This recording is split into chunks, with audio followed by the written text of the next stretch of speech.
Hello viewers, welcome to another episode of Express Politics on TVRC. My name is Oyedo Kwalidoyin Samuel, and with me in the studio today is Mr. Akintunde Sami Fizet. He's a lead analyst on TVRC. So welcome, sir. Thank you very much. The topic for us today is panic under President Buhari's watch. Sir, we're talking about this panic everywhere. We know what panic is all about, and we know how this immediate this present regime, we know what we have been passing through per se, even the citizens and the whole country. So now let's go into this panic stuff. Sir, what is it about the panic under politics? Well, thanks for inviting me for your show today. You're welcome. Panic, and the politics in the political sector. Yes, political sector. Well, you should. It's no longer news that when you look at the tiers of the government and the arms of the government. Let's commence from the arms of the government. Recently, we all saw how the National Assembly exercised their fear as regards the state of insecurity in the country, to the extent of invoking the impeachment plan on the incumbent president. And again, you could also see the silence of the judiciary. Perhaps they are not silent, perhaps they are working on the ground, but with the level of decorum actually symbolizes fear. And on the part of the executive, you could see how a good number of them are no longer safe, to work freely the way they used to work before. So many of them are now going back to their constituencies as against their usual way of doing things. They are always oftentimes in Abuja. But now that Abuja is under siege, Abuja is under heavy threat, so many of them are not back to they are back to what's it called? They are back to their constituencies. So that's on one side. On the other side, another panic at the level of, as regards our politics is that of how they exercise their duties. We would say that these days people don't the way they attend to media these days is becoming so. You would sense some fear among the executives, because so many sectors, virtually all sectors, look at what is happening in virtually all the ministries, ministry of that, ministry of this, all are experiencing one problem or the other. Okay, thank you very much. With the situation on ground, we have the situation of insecurity, and we have these terrorists, hoodlums, kidnappers there. So what about security level panics? At the level of the security level, well, don't forget that in the northeast, the commencement of Boko Haram, and gradually they moved to the northwest, and now Abuja is under a heavy threat. And they also said that those in the southwest should also should get set for their reception. I mean, all these terrorists, all this Boko whatsoever.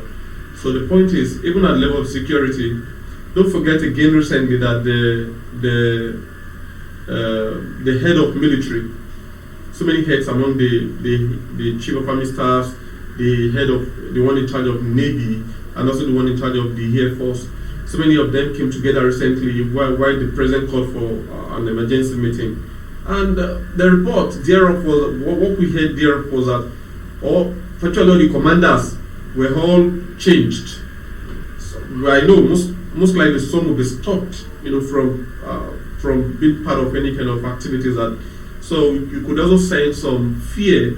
And again, under their watch, under the watch of our military, you could see a situation where terrorists, bandits and kidnappers are collecting ransoms in their millions, and nothing is being done. So what do you think? They should know that they are heading.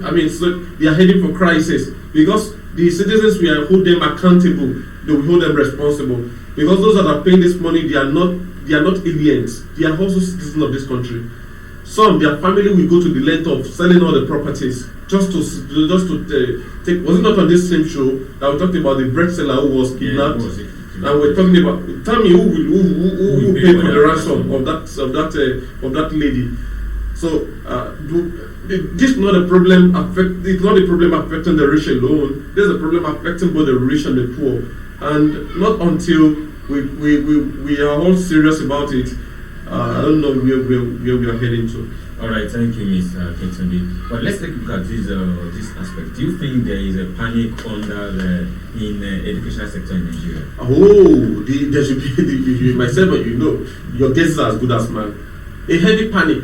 Do you know how many days our students, the students of this country, they've been on strike? Let's say 5 months plus. They're no, they've not even up to that. But what I'm saying in essence is, just imagine what would have become of so many of those students. Some would have joined bad gangs. Some ladies who are supposed to be in school and are not. They are still very much at home. Some would have joined maybe stay all this unwanted pregnancy. Some would have peer pressure here and there, and some would have just, I don't know. Only God knows what would have happened to those students, those who are supposed to be in school at that age, and they are all at home. And again, parents that are supposed to put their energy, channel their energy towards something else, they are now looking at how to take care of their kids when they've handed the responsibility to the teachers in school, to those who are monitoring them in school, and not all of them are now at home doing only God knows. I mean, there is a kind of a huge panic in that sector, and that sector needs an urgent visitation. If not, only God knows what we are heading towards as regards education. Okay, this is a wake-up call to the federal government that they should make sure that they treat and make sure they curb this panic on the educational sector, both security and other politics sector in Nigeria. And I know that federal government will do something very soon. We could only hope that they are going to ensure no sane country would shut down their public university. Yes. I say it again. I'm putting on record.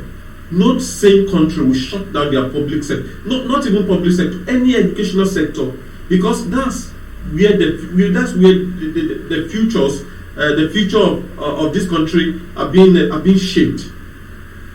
Any failure as regards education, then is a total failure on the part of the country. Okay, let's take a look at this state of infrastructure in Nigeria. This thing has been alarming that almost all sectors in Nigeria, but one will be higher than the other when you put on the scales of preference. I think on your show today, you just want to talk. You want us to talk about virtually all sectors. It's all good. So I want us to take a look at the panic on the state of infrastructure in Nigeria. Yeah, do you think they No.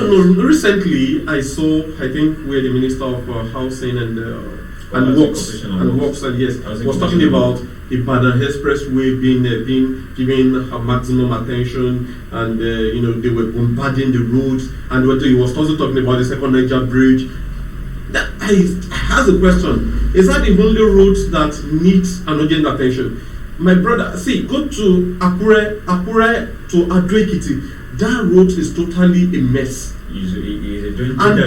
And she's short. I'm telling you, go to check other areas. So go to the east. Go and look at the roads are becoming death trap. You see, when you want to embark on some particular journey, you need to start praying that people should end up to get to their destination in peace and not in pieces, because of the state of our road. Enough of just doing the cherry picking Lagos-Ibadan Express Road, and the second Niger bridge. Do you know how many networks we have in this country? Do you know the links of roads we have in this country? So it's better we get serious. So apart from the road, look at our hospitals. Thank God we're talking about infrastructure. Recently, our train was attacked by bandits. Still the same insecurity. Look at our hospitals. It is these same hospitals that we are resident doctors. They striked for how many days? For how many days? They were all at home. They did not. They not look at those who were planning to give birth to babies. They were all loitering around the hospitals. Some were sleeping in the corridor of the hospitals. And meanwhile, those who are the heads of affairs are just a common headache. They are in London. Common headache. They are in Qatar. Common headache. They are in Dubai. I mean, what is wrong with us in this country? For common checkup. For common checkup, just to check up their body. Kudos to the vice president, the incumbent vice president that did a surgery in Nigeria recently, and yes, it received a wide commendation. That's what we call leading by example. Not at a common checkup, then you are. Don't forget, this is a man who also lost at the primary, presidential primary, but he still put it on himself that no, Nigerians belong to Nigerians, and I'm a Nigerian. And he did that operation on the soil of Nigeria. Okay. That's highly commendable. But how many of our leaders are following suit? Okay, Mr. Kennedy, thank you very much for the commendations for that commentations on our vice president. But that's not the main backbone of the matter right now. Now let's go to the tripod that holds this country. When I say the tripod that holds this country, we're talking about economy. We know that we are under economic pressure right now. But it's just a rhetorical question because people out there know what they are facing when it comes to commodities, buying of goods and the rest. But I just want you to throw more light. What are the genesis of this panic in the economic crisis in Nigeria? There is no any kind of either the genesis or the revelation of the panic. The sum is that commodities are no longer friendly as regards the consumers. Like I said, was it on the same show that check your 15 naira could only get you sachet of water? Yeah. And the prices of how many states are paying minimum wages? Only few. How many states are paying even the minimum wage? If your take home cannot take you near home, why are they agitating? Now look at the price of commodities in the market. And funny enough, wrong policies everywhere. At least if you are going to make a policy, if you are going to have an increment in what consumers are using, then you should have a plan for them. If it's to increase their wages or salaries, then you have to put it in place. Not that you increase some things. Look at the petroleum product recently that was increased. Then who will be at the backlash? I mean, it's going to be the general populace. Look at what we used to buy for ordinarily. Things are always in an exponential rate in this country. I'm just sorry to cut it. It's not even it's not general. There are some people that like the House of Reps. They don't even know. I once said on this program that look at this power issue that we are experiencing now. Yes. At the level of the ordinary masses. Yes. Then I put it to you. Go to the quarters in Abuja. So many of them, look at the kind of generator that is being mounted to them, and they have this kind of special kind of line that is being directed to them. They are not feeling it. As I said, it's only done that so many of them are coming back to their constituencies. When they had that Abuja is under siege. So many of them, that's why you see sometimes, that's why you need to do your home very well. Because you never can tell when you will need to go back home. And if God forbid bad thing, if after perhaps you think you've acquired money and you want to have a problem, if at the long run maybe you've grown reasonably to it, you will still want to come back home. So I don't know why all these things, like I said to people, that wisdom is the only prerogative to direct. It's a privilege. If people have voted for you, have been voted for to represent them, you have been voted for to be in charge of a particular, is a privilege. And whatsoever you do, posterity will always judge. Like up to now, we are still talking about the Abacha loot, how he looted Nigeria and sent some money to Abraham Agri. It's on record. And we're still talking about the same man who have died a long time ago, Murtala Mohammed, that his policies and antecedents will not be forgotten in a very short while in the minds of men. Even the same man whose life was cut short all of his, President Sharadua, people will never forget the role the man played. So what are we saying? Enough of all this. Okay, thank you, Mr. Kizule. I just want to take you back to an incident that happened last week. We're talking about the successful story of Toby Amusan, but there was a shady story behind it that just surfaced yesterday, that this lady borrowed $50,000 to make sure that she participates in this Olympic that is going on. Now, let's look at the state of sports in Nigeria, the way federal government handle sports sector in Nigeria. Can we still say that there is panic in sports sector? don't forget that corruption is a canker one. Is endemic. Corruption has eaten the fabrics of this, it has eaten deep into the fabrics of this nation. If a such statement could be, it's been said, yes. Which I don't want to, because it's still very, I am not aware of it now, yes. and I wouldn't want to say something that is not substantiated. So what I'm saying is, if that is the case, it requires an urgent investigation. Sorry, I just want to buttress on it. There was a times ago when maybe last 2-3 years that this Super Eagles player complains that they wear their jersey, the wash and wear. Yeah, I think they shot put through one of the. Yes. I think the one. Yes. So what I'm saying in essence is, corruption, and that was what pains most Nigerians, because that was what this incumbent government laid their promised on: corruption, fighting corruption, addressing the economic crisis, and attending to the welfare of the citizens. I think that's a three pivotal stance where the government promised to address the issue of Nigeria, and that's what paints good number of Nigerians that even under the same watch of this same government, we are still experiencing corruption. The enormous, in their numbers, they are very kind of corruption we are experiencing. So what I'm saying in essence is, if that is the case, it requires an urgent investigation. It should be investigated. It should not be allowed to sweep under to sweep under the carpet. So let's even take that aside. Let's look at those that are being placed in charge of one thing or the other. Don't forget, even the Super Eagles, the Bonita were told that the Super Falcons, that they protested, yes, that their wages were not being paid. Yes. Why would they be, why would they be risking their lives for the country, and you are not attending to their needs? Out of $10 million, you paid $1 million. You could see that's the genesis of all this kind of. To me, that's part of the genesis of all this issue. When people are not given what belongs to them, then they look for crooked ways to want to acquire what belongs to them. So, what am I saying is that corruption, even in the sports sector, in the sport, the box and the chunks of it all lies. That's where we need a leader that will take powerful decisions. Leaders are like Oshomale rightly said, the then Edo State governor and the former APC chairman said that this country needs a man who will take a very serious and tough decision.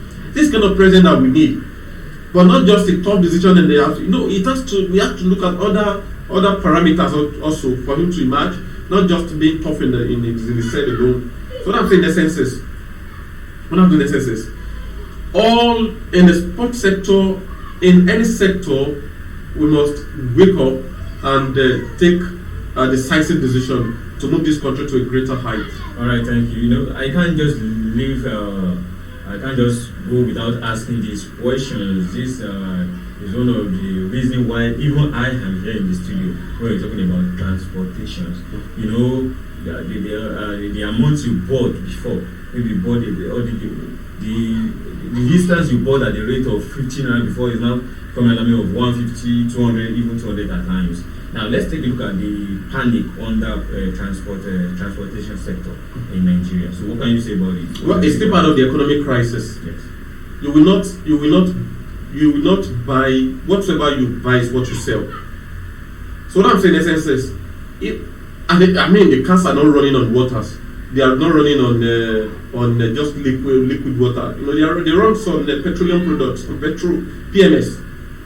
It is what they got from the gas station. It's what they will leverage the amount whatsoever. That's what they will leverage the amount on. So what I'm saying is, this is still part of economic crisis, transportation, and it requires an urgent attention. It must be fixed. And the point is, somebody is saying, why now that what this government is wrapping up its activities? I said, well, maybe when it's not always how far, it is always how well. But when people are supposed to do their best to wrap up whatever they are doing, then that's when they want to start messing up. So I just hope that they get their act correctly and they put this country in proper shape and they hand it over properly to anybody who is coming behind. Okay. Well, thank you very much, Mr. Vincent. it all boils down on federal government when you're talking about panics on all these sectors, because they are not private sectors.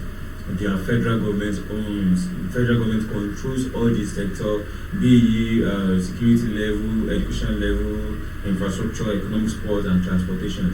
So TVRC, we are doing the best we could so that the federal government will know what the needs of the citizen and the masses at large.